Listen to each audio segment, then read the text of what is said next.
It's all about you. It's all about you, baby.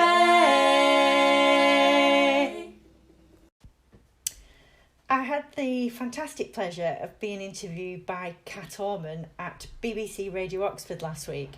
I was on to chat about mental well-being and how I'm supporting other breast cancer patients through their own tough time. And I thought Kat's line of questioning was really candid. It was direct and she was also very thoughtful. I have to laugh that I actually gave out the wrong website address at the end of my own business. So honestly, seriously, just for the record, it is actually 365daysofbreastcancer.com, not what I said. Thank you very much. I've tagged on to the end 1 minute I gave a chat about also for mental well-being, which I really enjoyed doing. I hope you enjoy it too, and let me know what you think.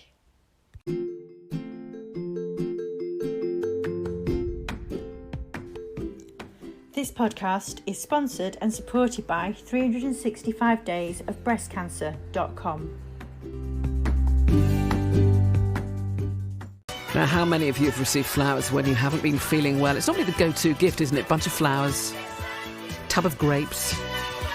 Now, my next guest has received her fair share when battling cancer, having 42 bouquets delivered in 50 weeks. But this made her think, what's more sustainable and useful for someone fighting cancer than flowers? My next guest is here to tell me all with her new plan to support people who've been through the very trauma that she has endured herself with her 365 days of breast cancer. Mother, entrepreneur, survivor. That's the most important one. Deborah Fielding, it's lovely to have you here. Oh, it's really lovely to be here. I wish people could see this gorgeous studio you've created. It's like walking into Hawaii somewhere. Yeah, well, it is, isn't it? And, we don't often mention it, actually, but we've got flower garlands everywhere. You have. It's gorgeous, yeah. We've got some... Makes you smile. Well, yeah, I would imagine that you've done a lot more smiling in recent months because, your life changed. Last February of 2018... Yeah. You were sat down in a consultation room. I was called for a recall, and you'd had breast cancer screening. So you'd had I went for a general screening. I live in Marlow, and so I went to this screening, which everybody's offered, and didn't think anything of it at all. It was a cold February morning. She had problems with the machine. I was impatient and Anyway, off I went, and then I got a recall, and I thought it's because the machine didn't work, partly. And not one time while I was in there, not one time did I think there was something wrong, which is incredible when I look back. And it makes me laugh a bit now because I think, how naive were you, really? But other people say that because other people that have been diagnosed with cancer, always say, it doesn't happen to me, it doesn't happen to my family, it happens to other people. It's weird, it's just weird. And actually, I went on my own even. Nobody came with me because I was so not thinking. I just didn't think. So I walked into the consulting room, and the doctor, it was very quiet and hushed, I remember, and dark, and she had the 2 screens up with my images on there, and she just said, we're here today to talk about a tumour. And I thought, oh, I've never seen a tumour before, how exciting. And then part of my brain kicked in and said, no, Deborah, she's not going to show you somebody else's. And I'm kind of looking over my shoulder to see who else was in the room. And as I look back at her, she was so lovely because she just was patient and waited. Because she must have this all the time where people don't take it in. And I looked at her and said, oh, you mean my tumour? And she said, that's right. She said, sit down. And so as I sat down, the old Deborah was left behind, stood by that chair. And that was it, gone. Your brain and everything's altered beyond measure after that. Mm. Yeah. What kind of person were you then? A lesser version of what I am now, if you want the honest truth. I was lively. I'm a single mother of 2 strapping teenagers, and life was hectic, but it was all about my children and getting them into a great space. And I've got amazing friends around me. I love going to the ballet, and I'm an ex-dancer, and so going to the Royal Opera House is everything for me. Did you perform there? Oh gosh, what a gorgeous question. The reason I gave up dancing is because I was never good enough to perform on the Royal Opera House stage. And so I'm an all or nothing kind of a girl. And so I stopped. But I love sitting there now. And oh my gosh, I can't tell you how much I love that so much. And that remains in my life. It's a big part of my recovery, actually. So you left that consultation room. I did, a different person. With a life-changing diagnosis. Yeah. And what do you do? Where do you go? What's the first phone call you make? Oh, well, I'm quite a chatty person and I didn't make any phone calls. I remember getting in the car, I turned the radio off and just remember thinking, gosh, this is really quiet in here. And I remember phoning somebody, and to this day, I don't know who that person was.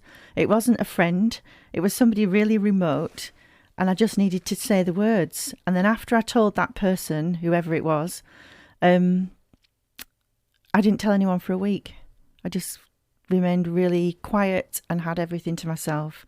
Is that because if you start telling lots of people, then it becomes incredibly real? Yeah, maybe. And also I wasn't prepared for the people's questions or, my friends' interrogation or their shock and upset, or I just wanted to be with it on my own and get myself prepared, I suppose. Looking back on it, I wasn't thinking that consciously at the time. I was in my own world, but looking back, I think it was a protection mechanism more than anything. So you were building up the armour to fight. I think so. To fight this cancer. Yeah, well, mentally to fight it, because I just think I always said I'm not fighting cancer. My body will do all the work for me, and I will work with my body. But the fight was always a mental fight, because gosh, it can pull you down, and so. Yeah, I fought for my mental capacity, and I don't believe you can get through anything unless you're in a good mental state, and your mental state is worth every fight. Yeah. So you've got to be mentally and physically prepared, of course, for the treatment that you would then start to endure. Yeah, so I had surgery first. It's not always the same route for everybody, but for me, I had surgery first, and my surgeon was amazing. He was old school, did a great job. I was really well looked after. And then when I went back for the result of that surgery, I was really excited to see him because he's done such an amazing job. If I was brave enough, I would have put a picture of my boob on social media because it looks so good. But I'm not that brave. So I went back and was really excited to share that with him. And he was really subdued. And I thought, whatever's the matter with him, I'm going to have him after he's done this examination. So I sat down and he was writing, and as he looked up, I just looked at him and I went, oh no. I could just feel this awful energy coming off him. And he didn't know how to say that I'd got what's called HER2 positive, which is an aggressive cancer. So I should have really been in for surgery and radiotherapy and walked away, in a way. But that changed everything. And so I ended up having 54 weeks of treatment with chemo, radiotherapy, immunotherapy. The astonishing thing is that actually this all started because you went for breast screening, a routine breast screening. Which I encourage everyone to do, yeah. Which says to me that there were no symptoms. None.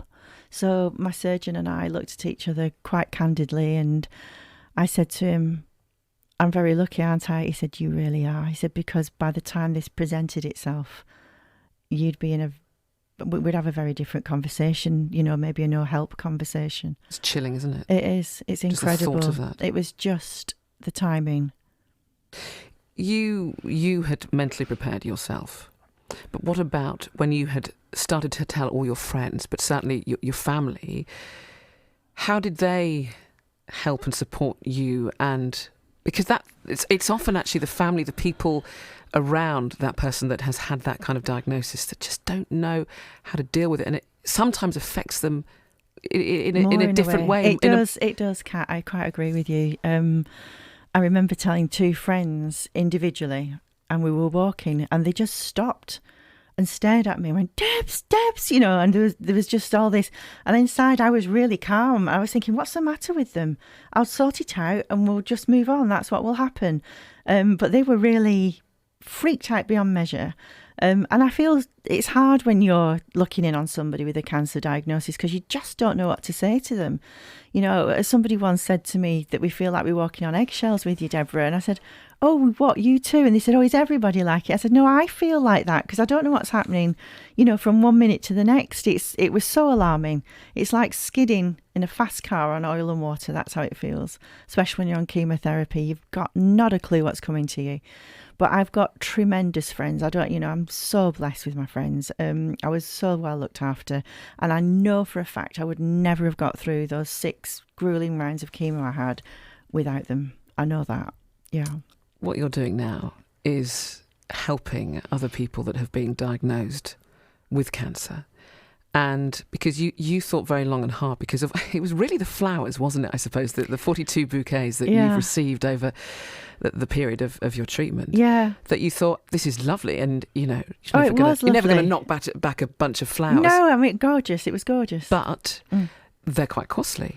And you thought, well, this money could be used in a different way, but to help others. Yeah, I felt a bunch of flowers is a wonderful thing for sure, but when you're going through something so traumatic, having some further support from somebody that knows what they're talking about. I mean, I stood right in the middle. I stared down the black hole. I looked at death and everything, being really honest about it. So how did you deal with that if you were looking at death? Because that was another question that I've hesitated to ask you. But of course, when you think of cancer, and not so much these days, because modern medicine is such that people fight it, they survive it. Yeah. But there's still that element of I'm going to die. And you're right. Modern medicine is incredible. It is, absolutely. And there are people living with serious cancers for a long time, and that's just breathtaking. I was with somebody last night that's got the same. And so I kind of felt that it was just the one night, it was about 3 or 4 in the morning, and I came downstairs not long after I'd been diagnosed, and just stared at it. And I just thought, I don't know, is the truth. I don't know. I was never frightened of it. I was more frightened when I was on chemo, actually, because I never knew what was happening there, and that was really terrifying. But then you just start to live with it and realise, actually, I could be in a far worse place, and you have to get a grip of yourself, and that's the mental game, isn't it? Mm. But you are a survivor. I am. I am. When did More ways than one. When did you? When did you know? And you've got a smile that would light up any room as well. But when did you know that the news was good and you were a survivor and you could call yourself a survivor? Well, that's a great question, Kat. It really is. If you want the honest truth, from day one for me, because I was having none of it. I don't know. It could have turned out very differently, of course. But I was having my life, and I was going to work with the doctors. I was going to do the best for me. I know I've got a great mental capacity. I know that. And so I swung into action, and I've learned so much about myself and other people, and it's an incredible thing. It's given me so much without sounding... What are you most proud of? That you said that you've learnt so much about yourself. What are your virtues that you're most proud of now that you perhaps didn't know about before? Oh, I don't know. I want to say, I know that I'm quite a strong person, but the resilience I found in myself and the understanding of life, of my life, of other people's lives. I tell you what, actually, if you want, that's a great question. The best thing I've found is before I was on the hustle all the time, pushing. I had my own business since the day I left school. I've always been working for myself, and it's been go, go, go, and that's been my mentality. And since I've had cancer, I've realised that's not the case. Sit back, and sometimes life is really happy to come to you, and I don't need to do this hustle all the time, and so I've stopped. I don't mean I'm not working. I work really hard, but on the right things, and I feel that I'm guided to things, and it shifts the focus, doesn't it? So you just focus on the right things things. Present themselves to you, and you think that's where I'm at. I'm doing things I love. I'm not tolerating other things that I don't love anymore. Well, a big focus in your life is 360 Days of Breast Cancer Project. So tell us a little bit more about that. So a friend of mine who also runs a business was trying to get me propped back up, really, because sadly I closed my business down midway through chemo when I realised I couldn't do everything. And so she said, it'd be great for you to step into that space and offer people support. Could you do that with a message a day? And I looked at her. I'd gone completely cold when she said it. She said, "What's the matter?" I said, "Did I tell you about my book I'm writing?" So she said, "No." I said, "It's called 365 Days of Breast Cancer. And it's not my story. It's inspirational messages, one a day." she said, oh my goodness. It was just a moment, really, an entrepreneur's dream, really, because we were both like, just, that's amazing. And so we built the whole thing together and made it good to send out to people. And that's what I started doing. So I launched it on May the 15th in the morning, had my last immunotherapy treatment in the afternoon, and then I had a group of people together to say thank you for looking after me through chemotherapy, and that was a big old day. So yeah, it's out there, and it's been so well received. People love the messages. What kind of, give us an idea of the messages? So they're things like, like the first day I particularly remember is titled Breathe, and it's just saying, you're going to have to take some big deep breaths during this. Don't be frightened to just keep breathing in and out. It's a shock you've had to your system. Another one is relentless is one of the words, and that cancer comes at you relentlessly. Your mind's filled with it. Everything changes, and it can feel relentless, but hold on tight and hang on in there, because it can change and will change if you just steer your mind in the right direction. And I suppose, the message is as well that you shouldn't define yourself by that. Absolutely. One of the other messages actually is happiness. And I remember saying happiness versus cancer doesn't seem a match, but actually happiness is a choice. And all the way through my treatment, as much as it was savage at times and other times I was in an easier space, I chose to try and hold on to the happiness and see around me the things that made me happy. And you've got a choice to do that. And it's worth fighting for. Absolutely. Yeah. In a weird way, your tumour gave you so much more than you'd ever had before in terms of the quality of your life. It did. Which seems a sort of bizarre thing to say. Yeah, it does. I don't say this to everyone. I'm saying it live on the radio now, but I feel that it gave me more than it took. I've received so much, and actually, if it all came to an end next week, I'm really grateful for this last 18 months I've experienced, because I feel like I'm alive and vital and in my life, and recognising a lot of beautiful things. I was always grateful, a grateful person before, but my, that's gone on to another level now, and that's a beautiful thing. So I choose to focus on that, because you can focus on the rubbish, and I've had a battle with that over last year. You can see bad things around you too. And things that are in your life that are upsetting, or that you'd rather not be that way. I've been through all of that. I think I went mentally woo-woo at one point, right off the scale. You're really fighting for yourself. But I wrestled everything down, and I'm in a good space now, and I choose to try and live above the line rather than below it, and avoid things that will drag me down. And you're helping others who are fighting which is cancer. My thing. It's my thing. I've always done that, probably since I was 8 years old, if I'm being truthful. It's been a natural thing for me. And to step into that space now is a real beautiful thing. I'm delighted to be able to do it. And I've received some gorgeous messages back, how it's helped and how it's supporting people, and not just from the person receiving it, but from the person that sent it as a gift, because that's a reminder of them every day. And so the whole thing marries together really lovely. You're having quite the effect. Yeah, it's a gorgeous support, and I know what people need to hear. I know what I needed to hear. It's not about staying positive. I feel like punching people on the face when they say that to me. It's almost like saying you weren't positive before and that's why you've got it, which is ridiculous. So I know what people need to hear. I know how to underpin them. I know how to keep a good solid foundation for people.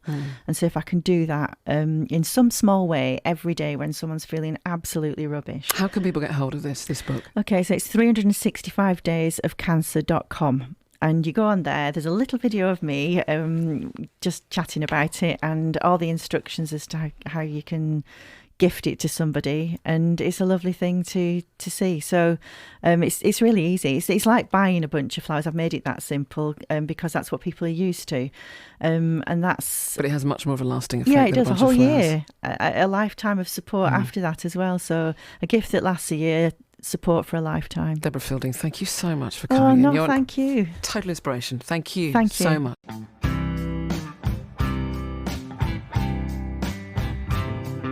Hi, I'm Deborah Fielding, entrepreneur, mother to 2 very tall teenagers, and a cancer survivor. My mental health moment is having had cancer can challenge you in so many ways, and lots of people say to you, you are going to fight this, aren't you? You're going to fight it. But actually, does your body need any more fighting it when it's trying to recover and get well? So I knew I had to work with my body, and I knew it was not going to let me down. It was going to do as best a job as it could, and I was going to support it. But the fight and the battle for me was to keep your mental space well, to keep yourself healthy and fight for your good thoughts and keep you in a good space. Because what I learnt during my cancer treatment is your body can't possibly follow if your mind's in a bad space. And that's not to say I didn't have some super down moments. In fact, I think it's because I had those down moments I understood how important it was to pull my mental self up.